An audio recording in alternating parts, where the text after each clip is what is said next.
So thanks everyone for turning up. We're just going to have a casual sort of 30, 35 minutes of Mum just explaining how her business got started, but going right back. How long ago was it? 2 years. 32 years, so right back to the day. So just remember, this was without email, this was no, this was back when it was hard, it was footwork. So anyway, Mum. Thank you, Marcus. My aim in this is to inspire. If you want to do anything, you can and you will, and that's the way it works. You drive it. Your passion will make it happen. I had a knitwear company, a recession hit, I've been retired 4 times, I'm 72, I've had 4 businesses and I'm starting another business back in knitwear in the next month or so. And I'm a chronic dyslexic. I am shit with numbers, I'm awful with the alphabet, I don't do left and right, and I don't know where I am ever. So having said all that, and I jump around a lot in the story. One of the reasons I've been successful is because I have other people that have helped me. I've had always 3 mentors. I'm frightened of them, they're on a pedestal. They teach me what I don't know how to do. I've never, ever done anything on my own. Because of my dyslexia, I know I'm stupid, I know where I'm thick, and I'm fine with it. So I do ask questions. Right, going back to the story, I have this knitwear company. It's a long story. We're writing a book about it all at the moment.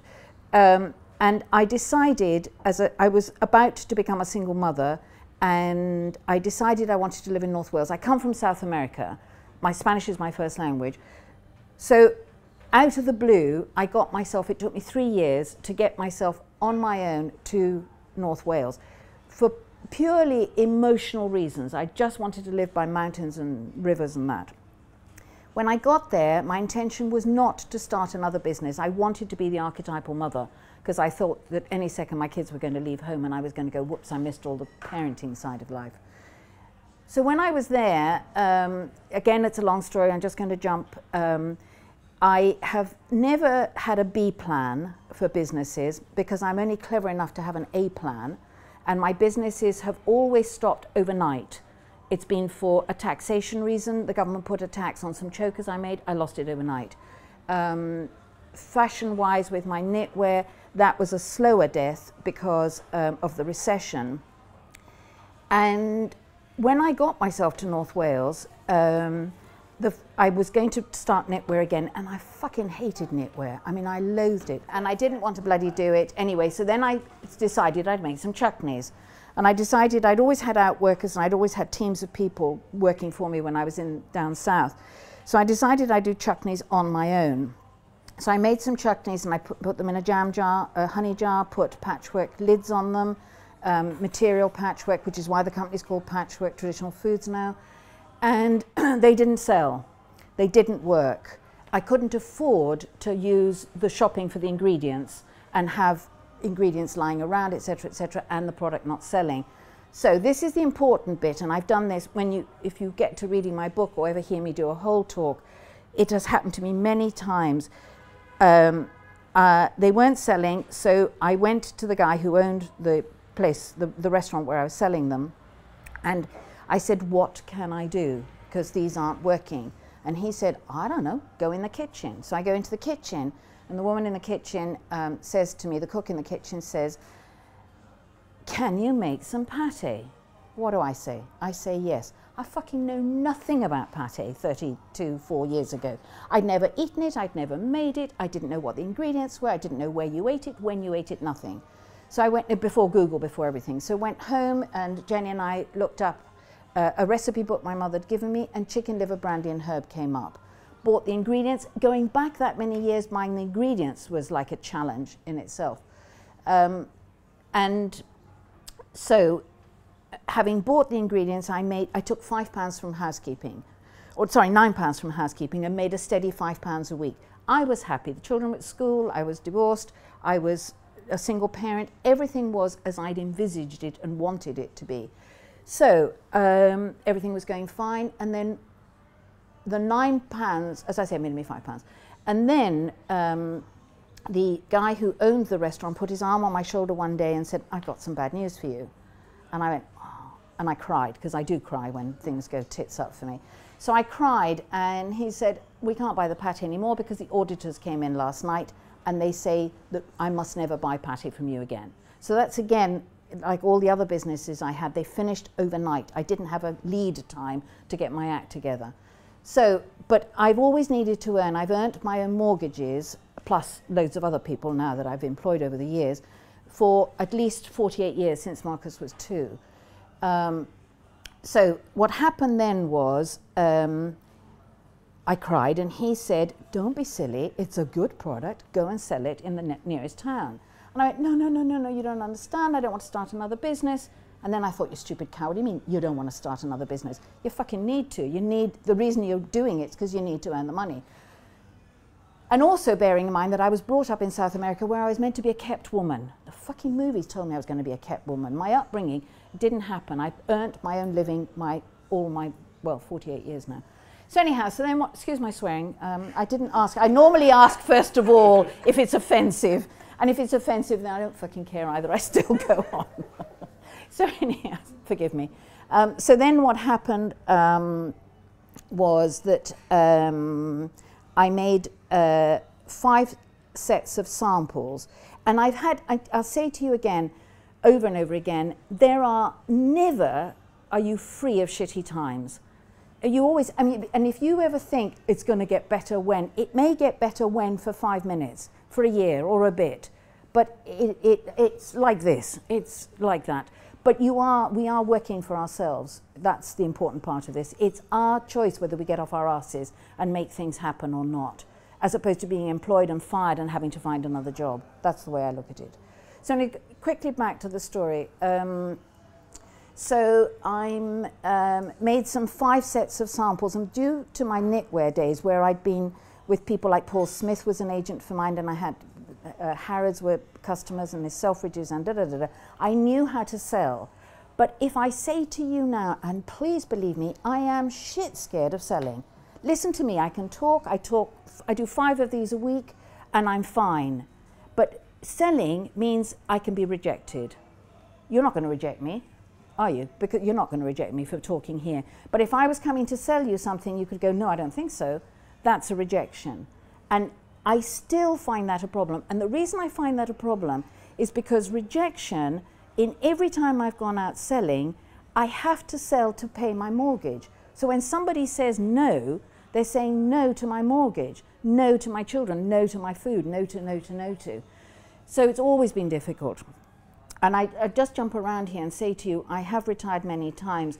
And when the shit hit the fan in this recession about 18 months, 2 years ago, I came back in to the business and I had to do selling. Now, those that in the business in my office, we've got 9, 10 people in there. They know me really well, and they know how scared I am of selling.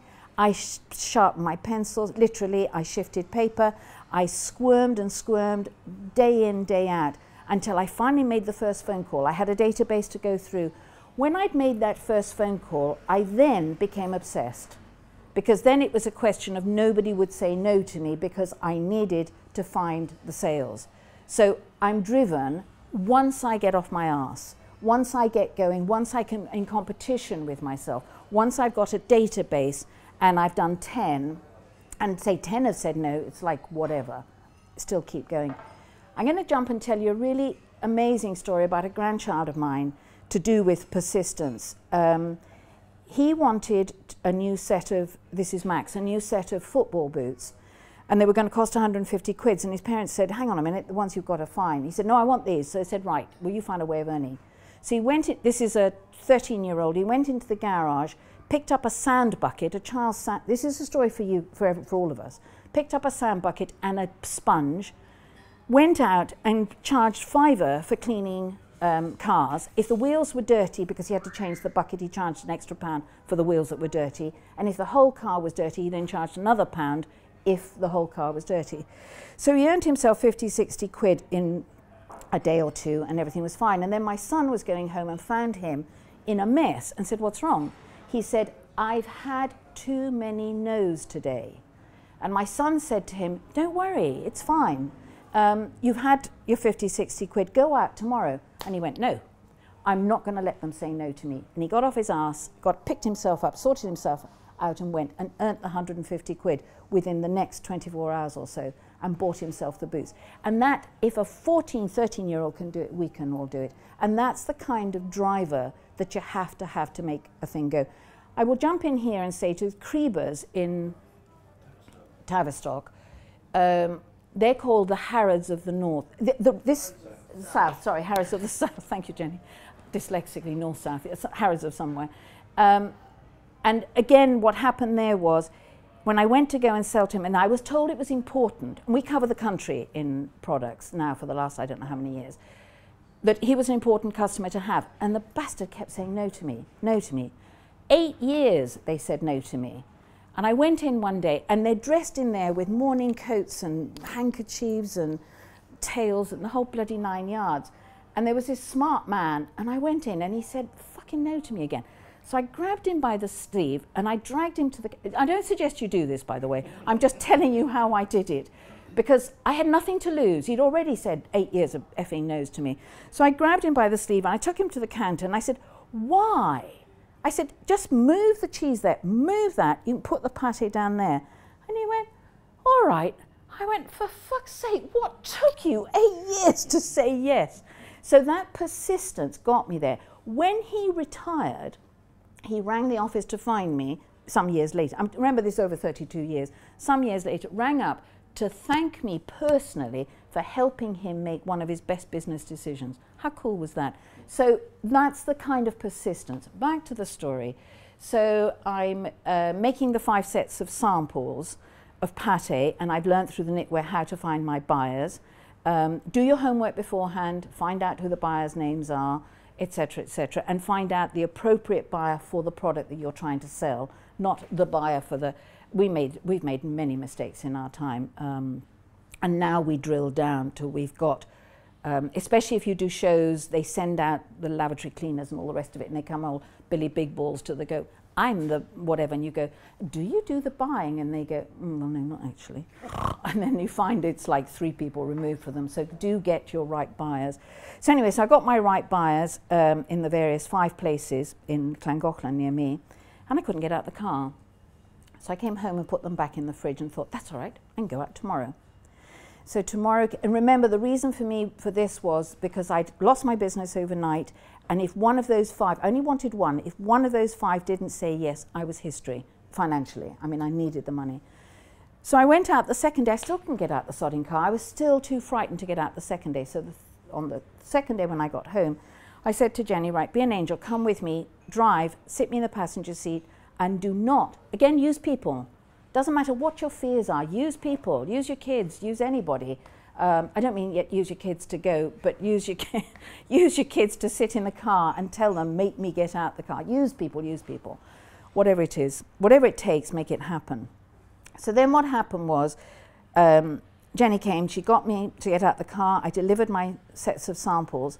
Then I went home and cried and cried and cried and went, I can't make the phone calls, I can't make the phone calls. Because what if, first of all, I thought they'd all have diarrhea because the product had been in and out the place for 2 days. I didn't realize that it had 10-day shelf because I knew nothing. I mean, I'm a year into business only at this stage. And I also thought they'd all say no because they'd all go, what is it? Looks like dog shit, smells like what? Where do you use it? I didn't know how to use it. I didn't know that they'd know how to use it. So guess what happened? I then again talked to myself, which I do constantly, you silly effing cow. You don't have an option. You haven't won the lottery, you're not a kept woman, you need to get off your ass. So I make the phone calls and they all say yes. I'm just as thrown because I don't fucking well know how to make that much pâté. I don't know how to upscale it, I don't know. Upscaling is a whole other art. So anyhow, so with Jenny's help, we upscaled and we made it. So cutting through, I then, a piece of mentoring I had right at the very beginning was to work in, I can never say the word, a concentric circle, what's it called? Concentric circle, is you start from the closest point to home and you work out. You don't go, I'll just go and sell in New York. Oh, I'll just go and sell in Edinburgh. No, you don't. You sell within nanoseconds of your premises, of where you're making. So geographically, you're not farting around going all over the bloody place. And if you do go X, Y, and Z, always combine it with either with other stuff. You know, like lorries, they send lorries to other parts of the country and then the lorry comes back with goods from somewhere else. But you make it that you're shopping for ingredients or doing something else so that you're not just farting up there going to and then coming back and delivering over there, because you'll drive yourself nutty. And traffic in London is not conducive to making time deliveries and plans. So another thing I'm going to jump in here, if you promise anything in your business, never, never, never don't deliver. I have never not delivered, and by that I mean that if I am about to be late for whatever reason, never, never lie, and always make the phone call or communicate with the person, say, I've screwed up, I burnt the lot fitted in the bin, the dog's eaten it, whatever, that's the truth, because the truth will be understood. A lie will stink and you will be found out. Never, never lie. And the business about being on time, if you're going to be late, make a phone call. 5 minutes late, make a phone call. Don't arrive in a mess because you're late going, because they can't be asked, they're busy, everybody's got busy lives, and your lateness is just an annoyance to them. Okay, so do not be late. Another thing now I'll say to you is that whatever gets approved in your recipes, don't change it. And I'll give you a quick story on this. We had some very posh beef left at the factory, left over from a job we did for somebody, Baclou, which is like the top beef in the country. And I wasn't there, I was retired at the time, and they made a meatballs or a chili con carne. And I one day decided I'd like to eat some of it, seeing as we make it and sell it, and it's good beef and all the rest of it. So I take some of it home and I have a fit because it's thin. You know, spaghetti bolognese or any spaghetti meats, whatever, those sort of dishes need to mature. So I then have a fit because we have a trail of customers that buy this, what I consider not mature product. We can't change it because we have an effing following, unless we call it Mark II. So you can buy the one you've always been used to, and then if I make it into something that I thought would be, so we didn't do anything about it. The following was great with the people. If you, I'll give you another story here. If you change machinery, if you change suppliers, if you, you will fuck up the product 99% of the time. You may be lucky and get away with it. We had an orange juicer, £14 when I first started to make the chicken liver Cointreau and orange pate, and it used to go, yeah, and that was fine. And the juice would come out, we'd grate the oranges, juice would come out, everything. And then one day, over a period of time, we were burning them out too quickly. And I thought, come on guys, let's buy an all singing, all dancing orange juicer. We spent £400 on an orange juicer, and the orange juicer went, Yow! And it took the bejesus out of the orange, and it fucked up the product. We didn't know the sales dropped, and we couldn't tell why the sales had dropped until somebody went, I bet it's the bloody orange juicer producing a different consistency of the orange juice. Another quick, there's 2 stories only that I can remember in the business, because now heads will roll if anybody changes anything. If you have stirred your product standing on one leg 30 times to the left, whoever comes in making it after you, that's what they have to do. You do not change your process, your procedure at all. There's a magic in what we create, and that's what makes us. I've been plagiarized that many times. I had a woman work with me for 12, let me go back now to, I was telling you something important, same mushroom and garlic to me.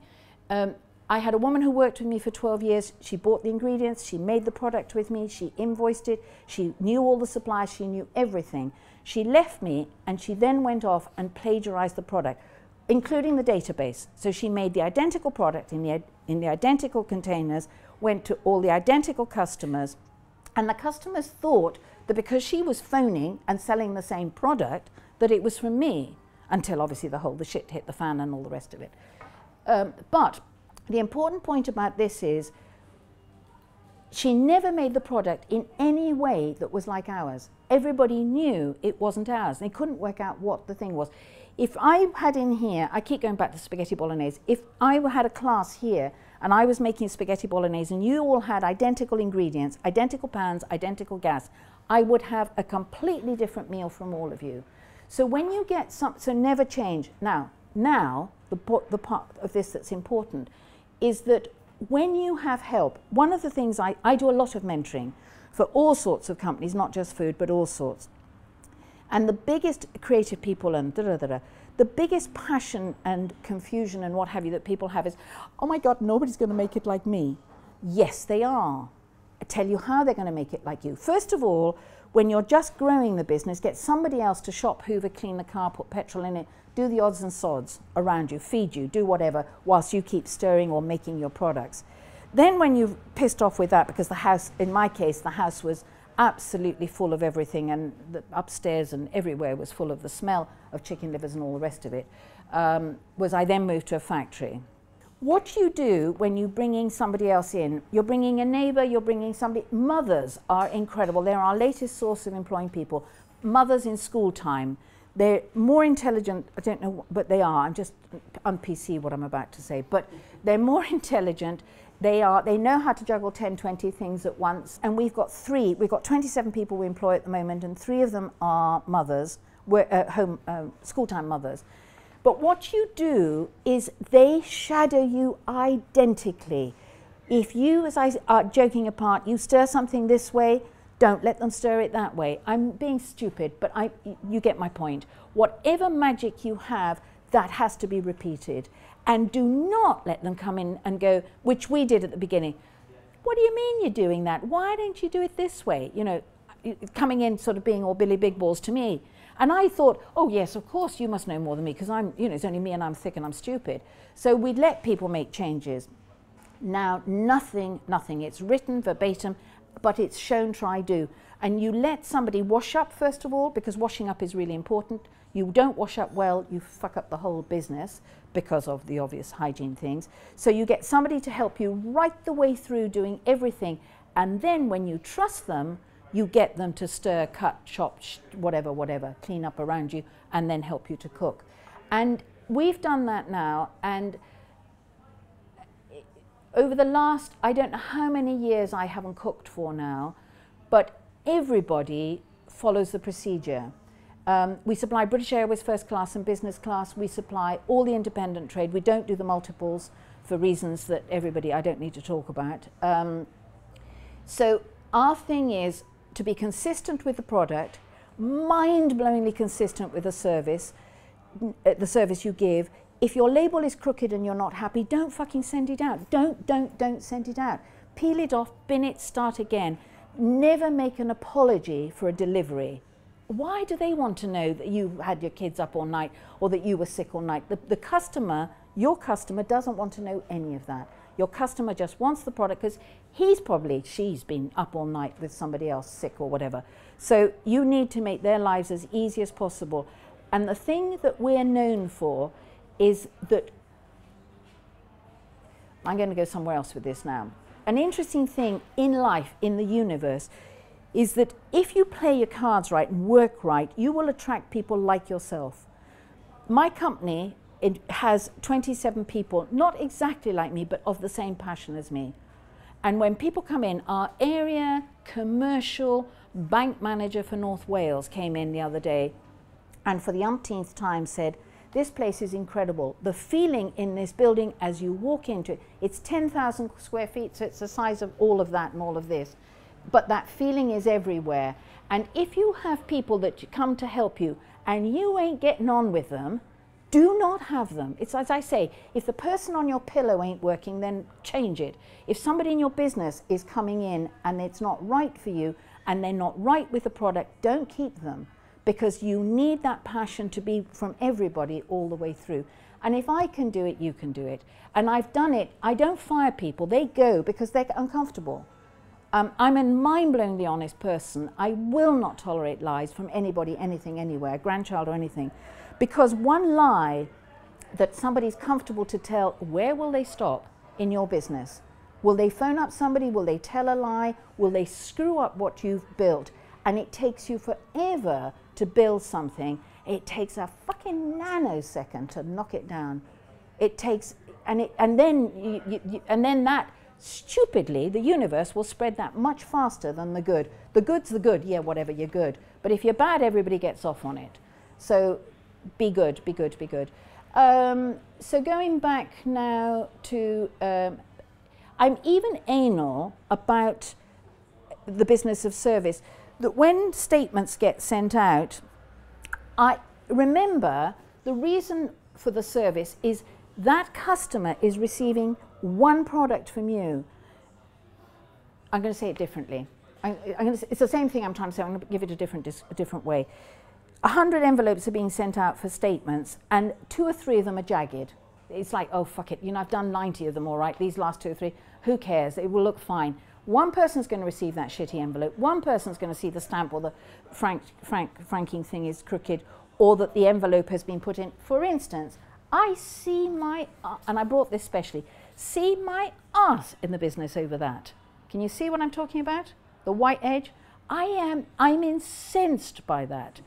And because you get that and you go, you can't fucking bother to fold the ruddy thing, right? Whereas if I give you one that's like that, you'll go, okay, that must mean the company takes care over everything, over the detail. And it's all in the detail. And that will make you different from anybody else. Right, I could say amen here, having splattered you all across the walls. Thanks a lot. Thank you very much. Thank you, thank you, thank you, thank you, thank you, thank you, thank you. Thank you.